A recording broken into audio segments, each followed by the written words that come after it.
so vulnerable. And that's one of the weirder things. Like, so first we should get into what you do, because you have a very interesting theory. Tell everybody what your background is, first of all. Yeah, all right. That does seem like a good place to start. My background is in anthropology, biological anthropology. My research mostly focuses on evolutionary anatomy, biomedicine. I've done some archaeology, various places around the world in Montana. But the reason I'm here, because according to my friend Matt, we were in a mule deer, I think I shot. And I was like, yeah, I gotta go to this conference. And I was like, do you want to know what it's about? He's like, nobody gives a shit about what you do other than UFOs, man. I was like, damn it, he's right. Like, I did actually used to do a lot of what I thought was cool stuff. But the main thing is that I've become known for advocating for this idea that UFOs and the aliens are actually our time-traveling future human descendants. I wouldn't even say as opposed to terrestrials, because I do think that's a component too. I oftentimes get pigeonholed or like, oh, you just think they're all time travelers. I don't. I actually say this all the time, but it doesn't matter. I do think there's a lot going on. But my background and the reason I approach this question this way is because there's a lot of characteristics of these aliens that look so hominin. They look just like us. And specifically what we'd expect to see in our hominin future if the same evolutionary trends continue into the future. So I kind of just tie those things together. And even the saucer-shaped craft seemingly are time machines themselves. So that's kind of the Cliff Notes version. Well, it's a theory that a lot of people have independently sort of come to, right? Yeah, especially recently.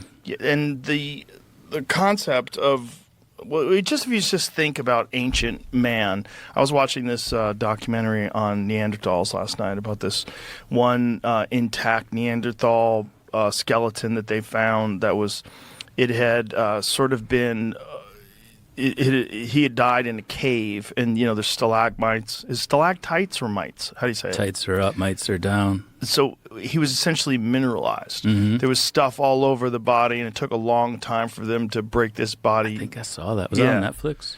No, I was watching it on YouTube. Maybe originally it was on Netflix. But it was just documenting how strange this body was that they had found. But it was immensely strong, like much stronger than us. One of the interesting things was that their visual cortex, the part of the brain that would process imagery, was larger than ours, 10 to 20% larger. Yeah. And so these things probably had better eyesight than us, perhaps even were able to see at night. And that this was a bigger, stronger version of a human being, like much more durable than what we are, modern 2025 Homo sapiens. Yep. If you just look, that's it. So that's one of them. Cool. Neither human nor Neanderthal. Oh, really? This is published in Is this August. the same? This might not be the same one. This is maybe a different one. That's a weird one because what's that fucking thing on its head? That's what it says. It's a stalactite growing out of it or something. Wow. In a weird form. Weird. Yeah, it's like a unicorn. Like a crest. They do have a sagittal ridge. Yes. Homo erectus had one. There's an offshoot in hominin lineage called the Paranthropes or robust Australopithecines, and they had a full-on like gorilla style sagittal ridge. Yeah, because they were vegetarians, so they just chewed all day. Right, so they have muscles to chew. Yeah, their face is huge. Wow. Neanderthals they were just big. It's just a robust thing, but there is evidence from Shanidar Cave in Iraq where they were using their teeth as tools. We think they were like tanning hides. They were holding the hide in their mouth and then like scraping all the nasty bits off. Oh. And you can see that in the tooth wear. So yeah, they were pretty badass. They were the first. I don't know. I think this is cool, but a lot of people think I'm a nerd too. They were the first to use the flake. Like for 2.8 million years, we just hit a piece of rock and like, oh, this is a cool tool. But then they figured out that if you hit the rock in just the right way, the piece that falls off makes an even better tool. It took us like 2.5. Yeah, this. Exactly. You make an arrowhead. And from going on, like I got to work at a place called Chez Pinot-Jonzac in southern France for a summer, and it was a Neanderthal site. And we found these. Actually, it's pretty funny because when we first got there, these tools called MTA hand axes, and it was Schulian tradition hand axes. And there were only 8 found in all of Europe. And they said, if you guys find one of these, we'll buy you all beer and all the cognac you can drink. So we're in the cognac region of France. And we found one like the 4th or 5th day. We went on to find 7 more over the course of that week. We doubled the number of these in existence Wow. in all of Europe. And they were not. They bought us so many damn beers.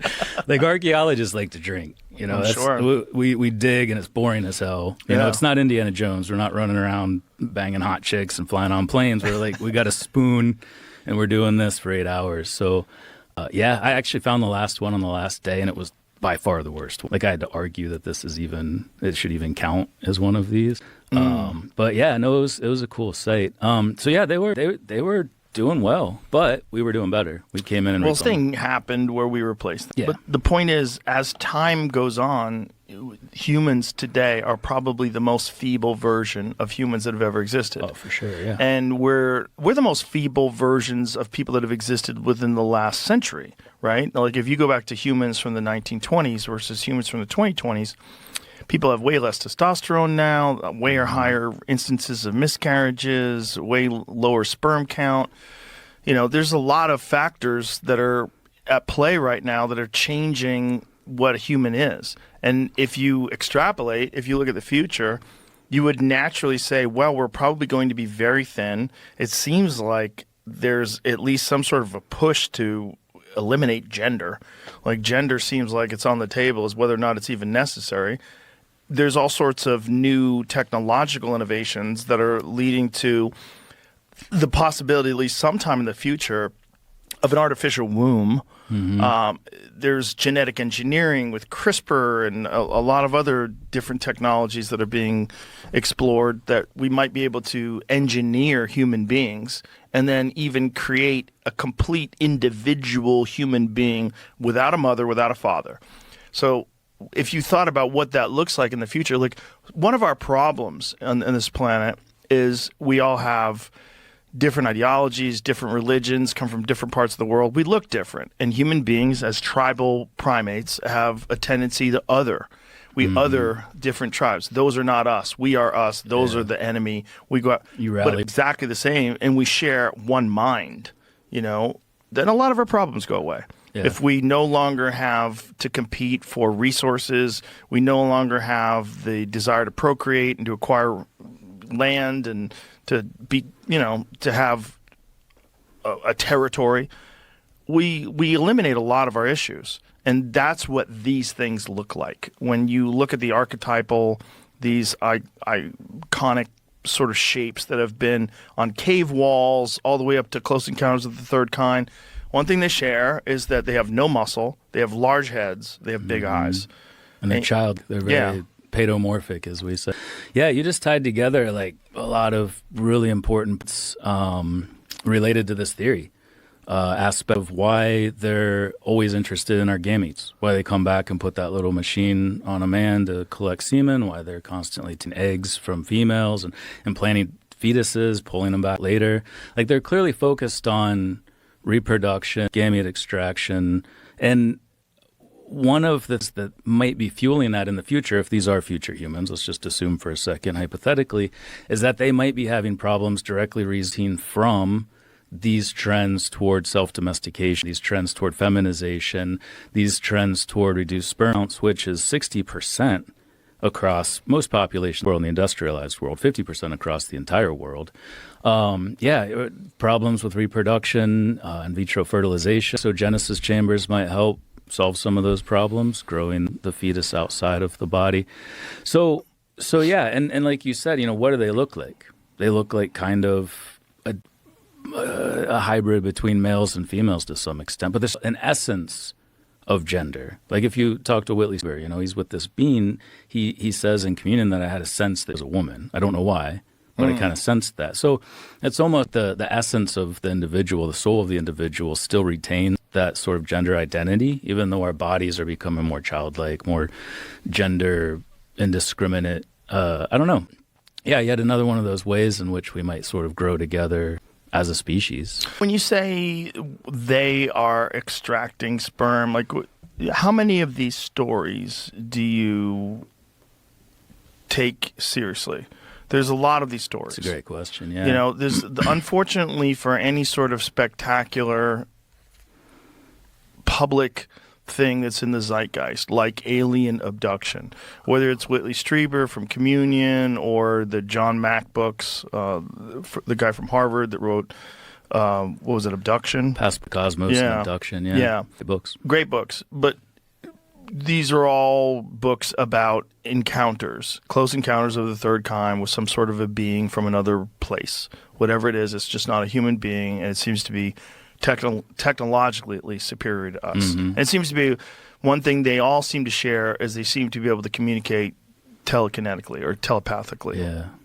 Yeah, and I mean, they aren't human, but they are very human too.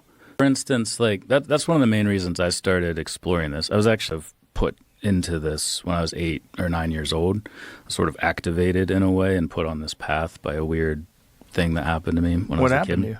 Well, so I talk about it in my 2 books, Identified Flying Objects and the Extratempestrial Model, where I learned about a close encounter that my dad, he was a veterinarian in Northeast Ohio where I grew up, and was out one night on a call with another guy, so the people, as far as J. Allen Hynek's reliability scale has more reliability. There's multiple witnesses. It's also strange on his scale because they said the hill, there's a bright light. This is an Amish country. There's no light to Amish country. And all of a sudden, this bright light darts toward them, hovers just above their truck, darts back to where it was, and straight up into space, like at incredible speed. So this happened before, but I overheard him telling the story to some friends one night. He got Whitley Strieber's book Communion, as most people did in the 1980s, and as they should, because it's a great book. And I walked into the living room. The book is sitting on the shelf facing out. And I remember, like yesterday, I sort of stopped, and there was like this light, white light. And then I saw this image in my mind of like, an early hominin, chimpanzee-like creature, a modern human, and then that archetypal gray alien from the cover with this information. What if they're related? What if they are us from the future? And obviously, I mean, that became a biological anthropology. People are always like, So you saw this? Yeah. It was like a flash, like a light. And, it's weird looking back on it. I know a lot more about these experiences. I've talked to people that have had these types of experiences. What was this? It was our living room. So it was like you come in the front door and just to the left, there's this living room, built-in shelf, Whitley's books right there. I just turned the corner, saw it, and then like just kind of, it just came. Like I didn't know shit about evolutionary biology. When I you didn't say know you about saw your it- mind. Just this white Just light, an image? and that image of the 3 faces, and then the question, could they be us from the future? And a lot of people are like, how'd you get into UFOs? Like, you're a biological anthropologist. It's the opposite. I got into biological anthropology to research this question of whether they could be us from the future. Huh. So this, you felt like at that moment it wasn't just like a weird thought or a dream. It felt like a message. Like, what did it feel like? Yeah, it was a tasking. I think Sheldrake said it that people don't have ideas have people. I think that was like hey, go do this thing, and I did. That's why we're here now talking about it. And obviously, you got to be careful about like selection bias and confirmation bias. Like I didn't go into grad school. I also didn't tell anybody in grad school I was there because they would have kicked me out. But I went into it with an open mind, but I was there to study these things because of that event when I was 8 years old. Wow. Yeah, it is a problem, the confirmation bias. It is a problem with wanting it to be real. And I struggle with that because I desperately want it to be real. And so every time I talk to someone, I've talked to a bunch of people that are, air quote, whistleblowers. And some of them, I think, for sure, have been sent in here to distribute disinformation. Yeah, no doubt. For sure. 'Cause great place to do it. Yeah. I'll listen to you. Yeah. I'll entertain almost anything. Which is, we need that. Yeah. But yeah, obviously there's people that are going to take advantage of it. But too. I think it's important for me to say I'm not convinced. I don't know how much of this is horseshit, but it's not zero. You've done an amazing job in this book of trying to boil it down for dummies like me, but it's hard. It is a complicated and insanely nuanced subject. Yeah. And it's one of those things where it like this many worlds theory, for one example, the just the possibility that there's like, explain that. Sure. Explain for people that don't understand what quantum mechanics even means, give them just like a little bit of that and then explain many worlds theory. Good. This is what I'm here to do. So, thank you. An electron, take an electron. Quantum mechanics should apply to the entire universe, but it becomes unmistakable when you look at little tiny things, right? So we always are talking about electrons or atoms and so forth. An electron has a position and, well, sorry, let me not even say that. Even that was wrong. It's just so hard to correctly talk about quantum mechanics, right? If you were Isaac Newton, before there was quantum mechanics, there was classical mechanics. And basically, quantum mechanics and classical mechanics are the only two big frameworks that have ever existed in physics. Classical mechanics was so good that everyone thought that was just right, and it was all a matter of filling the details until quantum mechanics came along and changed things. In classical mechanics, an electron is a point. It has a position, a location in space, and it has a velocity. It's moving somewhere. And from that, you can predict what's going to happen. Okay? Quantum mechanics says, no. The electron has a wave function. So there's a wave. Sometimes you hear this debate about are things like electrons and photons particles or waves. The answer is that they are waves. And the wave function has this weird property that when you're not looking at it, it's a wave. It's all spread out or it's localized somewhere, but it obeys an equation, the Schrodinger equation. So far, so good, just like regular physics. There's a thing, the wave function, it obeys an equation, the Schrodinger equation. You can predict what's going to happen next. But the weird thing about quantum mechanics is that there's a whole separate set of rules for what happens when you look at the thing, when you observe it, when you measure it. That's where it's squirrely with people describing it, right? Woo on you. It's an opening to be woo-woo, right? When you say, what do you mean observe something? Does it have to be a conscious being? Can it be a video camera? That's just weird, right? Is it the act of measuring that changes things? Well, this is the puzzle, okay? This is what is called the measurement problem of quantum mechanics, that the rules we teach our students at Caltech or anywhere else when we teach them quantum mechanics in their sophomore year of college, the rules say when a system is observed, when it is measured, its state, its wave function changes dramatically, suddenly. I'll ask you this. How do we know this based on if you're measuring it and it changes? How do we know? Because we didn't measure it before. What observations are we making that we understand the state of it before it's measured without measuring it? Good. There's ways. So let me make things even simpler. Forget about where the electron is located and think about the electron is spinning. Right? Okay. The electron is spinning just like the Earth spins. It's really exactly like that. It's like a little spinning top, except when you measure the spin, you can sort of send the electron through a magnetic field and it will get deflected either up or down, depending on whether it's spin up or spin down. You only get one of two answers. It's either going up or going down. It's nowhere in between. This is an empirical measured fact. Okay? So that's a part of quantum mechanics. That's the quantum fact, that there's a discrete set of possible answers to this question. Is it spinning clockwise or counterclockwise? Yes or no. It's just those two possibilities, nowhere in between. So if you have a magnetic field that is oriented vertically, send your electron through it, it gets deflected up, you say, oh, in up. So now I've measured its spin. Now I know what it is. If I send it through another magnetic field or oriented vertically, it will always be deflected up every single time. We know what it is. We're going to measure it. Measuring it in this case doesn't change it. It's in exactly that state. We know it. Okay. Now let's send it through a magnetic field that is oriented horizontally. So it's going to be deflected either right or left. We know exactly what state it's in. It's spinning this way. But when you send it through that magnetic field that's oriented horizontally, it gets deflected left or right 50-50, unpredictably. There's no way we can predict it. And then once it is, so okay, now it's been spinning up, you measured its spin left, let's say, send it through another magnet that is going vertically. And now it's 50-50 again. It could be spin up or spin down. So somehow, even though we knew exactly what state it was in, we couldn't predict what would happen next. Part of quantum mechanics. Well, the act of sending it through these things where it makes it vertical or horizontal, what is happening to it when it's going through these things? So quantum mechanics, what we say is that it's not that we don't know whether the electron is spinning clockwise or counterclockwise. It can be in a superposition of both. That's just the spin version of the position of the electron can be spread out in a way, right? It's truly not just that we are lacking some knowledge. It's that the knowledge really isn't there. And again, this is how each quantum mechanics in textbooks, and then I'm going to correct it because many worlds is better, but this is the standard textbook version. There's a wave function. The wave function for a spin is it's either up or down or some combination.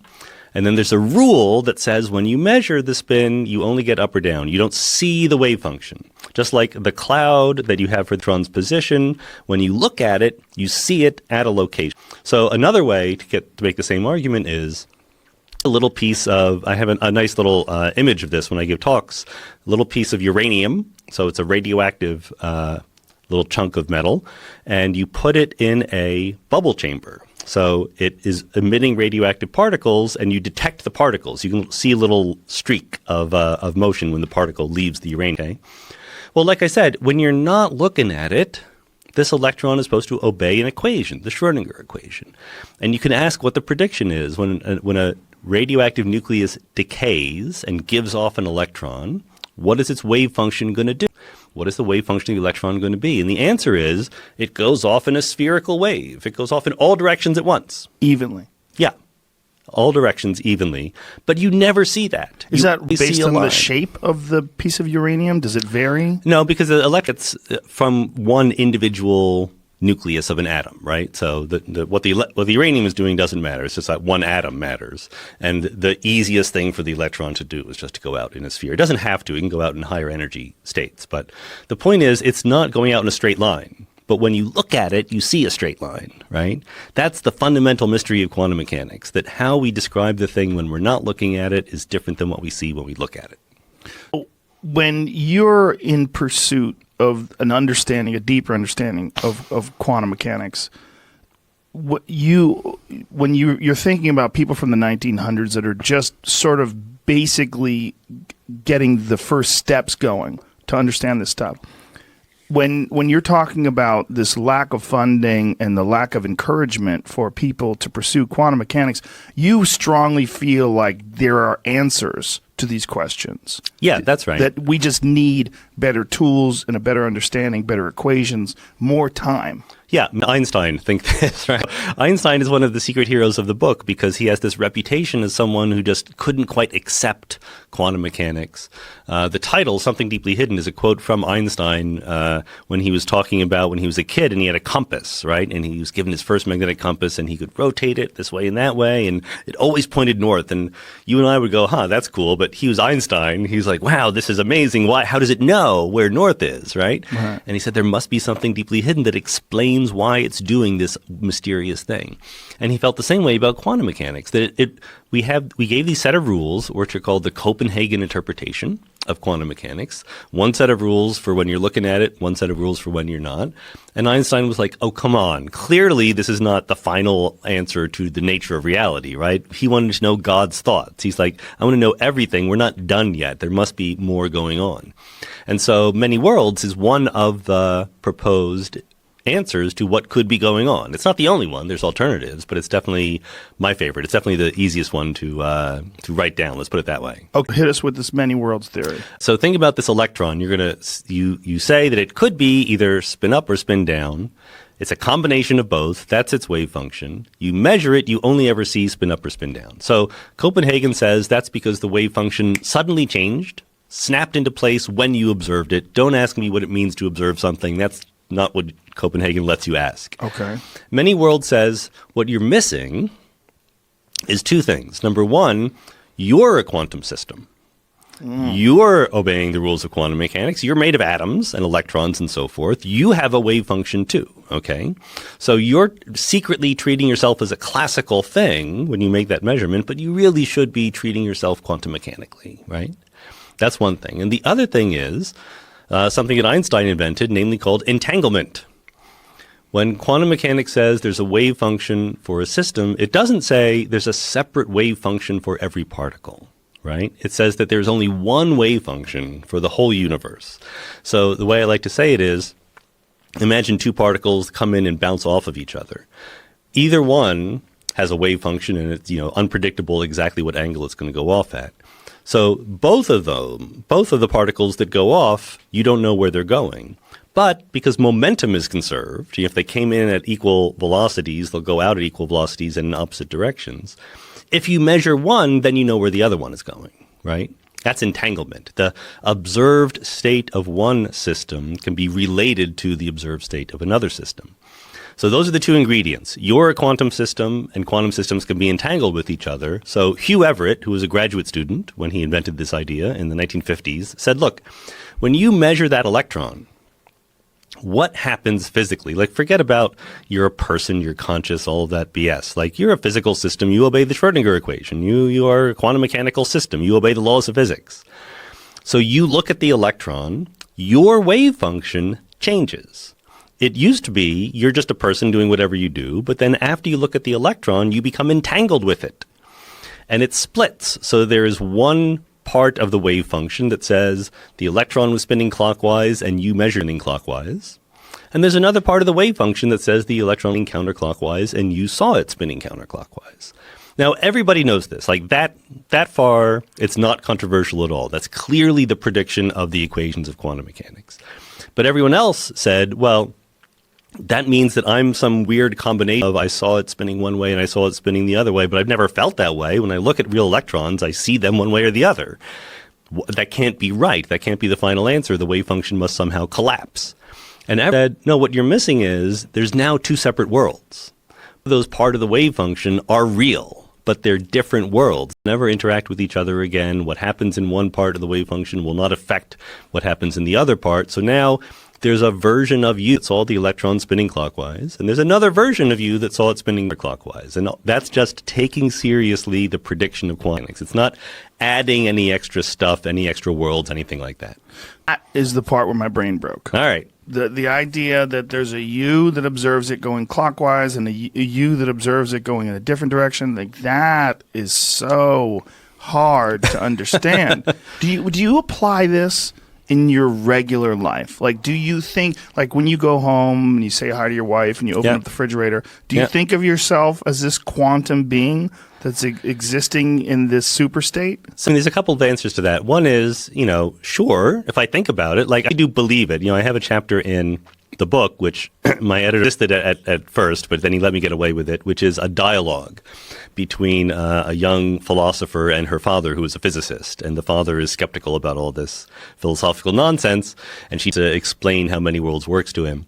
And at the end, his question is, do you really believe this? Are you really taking this seriously? And look, that's a perfectly good question. It's a very respectable question because it is many worlds. It's not crazy or weird or bizarre, but it's certainly very, very far away from our everyday experience, right? So what it's asking you to do is to say, I have these equations. They are really, really good at fitting I do observe in the world and making predictions. I can build a Large Hadron Collider, etc.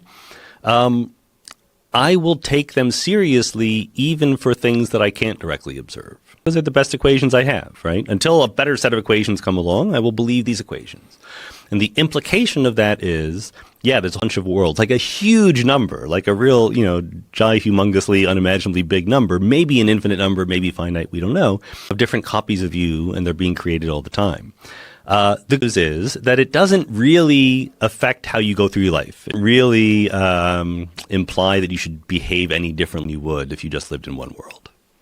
But do you think of each choice that you make possibly changing everything about the world that you exist in? How are you looking at it? You know what I'm saying? Because you are a guy who probably understands it as good as anybody that's alive. So as weird as this stuff sounds, to me it sounds like it's almost impossible for me to comprehend. So I'm trying to filter it through your understanding of it.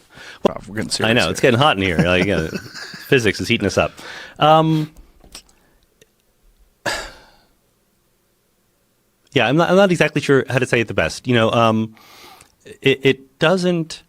It doesn't change who you are. It's certainly not true that you making a decision is what branches the wave function of the universe. I guess that's the right thing to say. Good, because I'll stop all woo. Yeah, you can't do before that. It happens. Everyone, the brakes. The joke about how certain political choices imply that we're living in the wrong branch of the wave function has been made many, many times, right? But okay. It's not that your choices create different universes. Different universes get created, and maybe you're different in them by a little bit. In fact, I like to point out there is an app you can download if you have an iPhone called Universe Splitter, which will branch the wave function of the universe for you. And then if you agree ahead of time to do one thing in one branch and another thing in another branch, then there will be multiple copies of you who are living different lives. And then you can deal with that in your therapist however you like. But what is the application exactly doing? What it's doing is basically a version of measuring the spin of glitter. It's only for iPhones. I'm going to grab this right now. But, sorry, Android people. Yeah, sorry. It's not even a web page. It's only an app. There's equivalent web pages. But. Okay, I'm pulling it up right now. Yeah, and what you can do, basically it sends a signal to a lab that coincidentally is located in Geneva, Switzerland, but has nothing to do with the Higgs boson or anything like that. They send a single photon down a pipe to what's called a beam splitter. So the wave function of the photon goes 50-50. It gets sent left. It gets sent right. And if you agree, and so then it sends back whether you ended up in the branch of the wave function where it went left or where it went. There you go. 199. Come on. Yeah. The power of changing the universe is in your hands. I got it. I paid for it. I got it right here. Yeah. All right. So if you have any tough choices, you can type in, like, I want to have pizza or I want to have Chinese food for dinner tonight. Well, it says in one universe, I will take a chance. In the other one, I will play it safe. You can correct those. You can fill in whatever you want. Really? Yeah, that's the good part. But what is happening with this I will app? ask her to marry me. I will not ask her to marry me. Is right? this I will accept this job. I will go somewhere else. Equivalent of a quantum fortune cookie? Possible fortunes are obtained in different universes. The bad news is you can't ever find out how things went in the other universe. You can't talk to the different universes. That's the problem, right? Yeah, that's so the problem, people will be paralyzed by analysis. That's why you should act the same as if you just lived in one universe, because you can never talk to the people in the other ones. Now, let's hit the brakes on the woo again. Yeah. Because people would like to believe that there are there an infinite number of yous existing at the exact same time, making various choices which send you off in different directions? So, number one, we don't know if it's infinite number or just really big, but there's certainly a really, really big number. It's big enough to be, big enough for whatever you want. But it's not everything. The theory does not say everything happens somewhere, right? The theory says the Schrodinger equation is obeyed. There's an equation that is obeyed. So electrons will never convert into protons because electrons are negatively charged and protons are positively charged. And nowhere in the Schrodinger equation can you violate the conservation of charge, right? So there's plenty of things that don't happen, but then there are plenty of things that do happen. And some things are more likely than others for you to experience. So again, it's sort of it's a mind-bendy thing, but it's a straightforward prediction of the equations, and it doesn't affect our lives. There's no rule that says, to be a moral person, to be a good utilitarian and make the world happy, knowing that the wave function is branching into multiple copies, I should act differently somehow. It's exactly the same as it would be in the ordinary world. And you are the ordinary world, no matter how many copies of you there are, or how many versions of you there are. Nothing. So when all these copies are being made, there's no essence of you that is traveling through one of the copies, right? Like all of these people are separate people. So I use the analogy, it's like identical twins. They were the same zygote or whatever, and now they're different people, okay? So that's the same thing. Like you're you now, and if you hit the button and branch the wave function, there'll be two different people, both of whom used to be you, but they're not the same person anymore because different things happen to them. When people think about the concept of quantum mechanics and the way you're talking about it, describing things in the micro and the macro, you think of your existence itself in a very similar manner, the way you think of electrons, the way you think of things being quantum, is that you are a combination of all these quantum things. Yeah. So you don't operate in some sort of static state that's very like here and now and carbon, and you can put it on a scale and it'll never change. There's constant versions of you. Yeah, it's kind of whooshing where more and more versions of you are being all the time. And it's an interesting thing because even the best trained physicists sort of think intuitively classically. Like, look, here's a table, there's a bottle, right? You have to. You have Red to. light comes, hit the brakes. And this is how we evolved, right? Yes. This is how our brains work, right? And like I said, many worlds is one respectable version of quantum mechanics. There are other respectable versions, more respectable than the textbook presentation. But they all the other ones somehow lean on our classical experience. And the textbook version certainly does. It says, like, you're a classical person observing a quantum mechanical system and so forth. And Everett, when he was a graduate student, he had arguments across the ocean with people in Copenhagen, who tried to push their way forward. And he's like, why do you get to be classical and the electron has to be quantum? Like, why aren't you quantum? Like, why isn't everything, what's so special about you, really? Right. And he was trying to think of the quantum mechanics of the whole universe, right? Where there's not a separate observer outside because he's doing the whole universe all at once. And so everything had to be quantum. And I think that that's another thing that is pushing us to appreciate the foundations of quantum mechanics a little bit more, is that we're trying to understand quantum gravity. We're trying to understand quantum cosmology, the universe all at once, obeying the rules of quantum mechanics. And the conventional Copenhagen theory